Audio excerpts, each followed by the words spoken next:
is, what is stock music? Let's just talk about it a little bit real quickly. I call it the why not passive income. I mean, why not?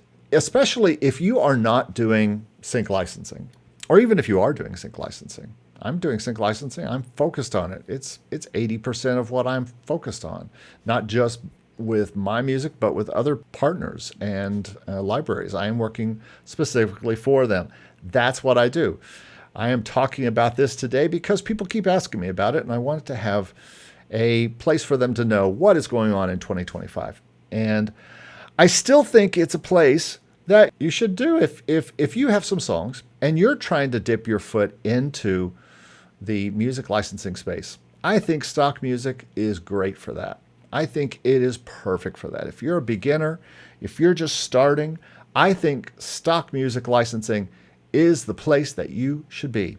I think it is a way to practice making files, seeing if your quality is good enough, getting some sales, getting a little scratch, and making that first $5 or that first $6 like I did years ago, and then, building your way up. Or maybe you have stuff, and I have plenty of stuff like this, that is not necessarily for sync libraries. It's not for television. It's not for movies. It's not for advertising. It's not for video games.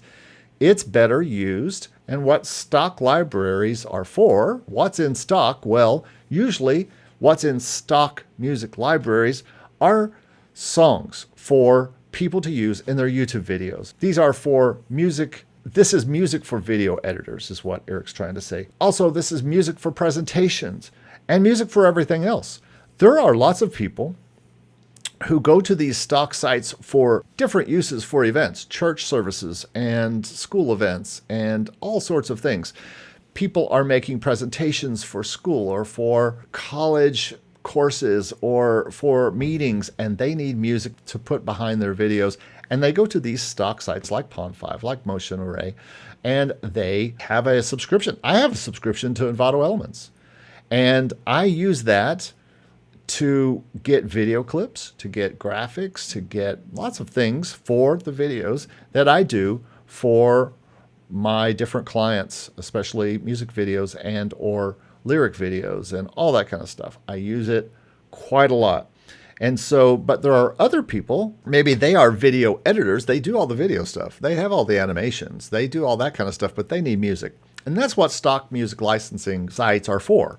They're for these people who are trying to create videos, and they're not necessarily a person who has music and they want to make sure they can use music that is safe for them to use. And so they go to these stock music libraries and they use them.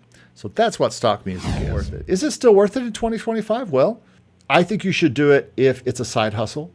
If you want a little pocket money, if you want to experiment like me with your songs and get some feedback, get a sale. There's nothing like a $5, $25 sale to make you feel better. Let's say you put something on Pond5 and you sell it for $5 and you only end up making $2. You made $2 off one person buying a song. How much you make off Spotify when someone listens to a song?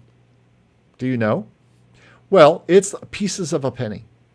And so I think I'd rather have the $2 than pieces of a penny.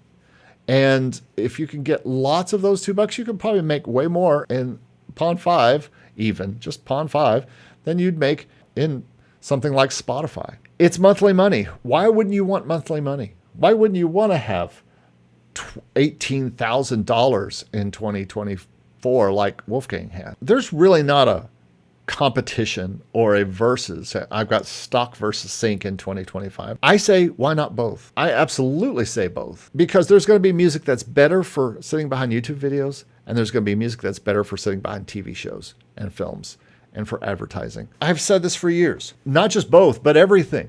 Sheet music, gigs, how to make music income in 2025. I talked about all the things. You need to be doing all the things. And stock is just one of those things. I still call this the why not passive income. Why wouldn't you do it? Even in 2025 when things have changed, why not do this? Why not bring extra money in with passive income that you make from these easy to upload sites? And all it involves is making music with your DAW and with your friends or with your partners, and then putting it up to these sites And guess what? If it makes you money, then great. If it doesn't, then okay, you weren't going to make any money with it anyway if you didn't put it up anywhere. So I still believe in this. The state of stock is the same it's always been. It's a side income. It's a why not? If you have music sitting around that you're not going to be pitching to sync licensing, listen, you got to do something.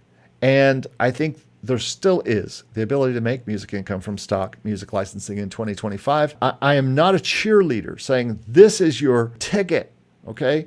I'm not saying that you're going to make as much as this if you went to work for clients for music libraries, clients at ad agencies, or you did a composition for a movie or for a video game. You probably won't make that kind of money. Although Wolfgang made $18,000, so maybe you will.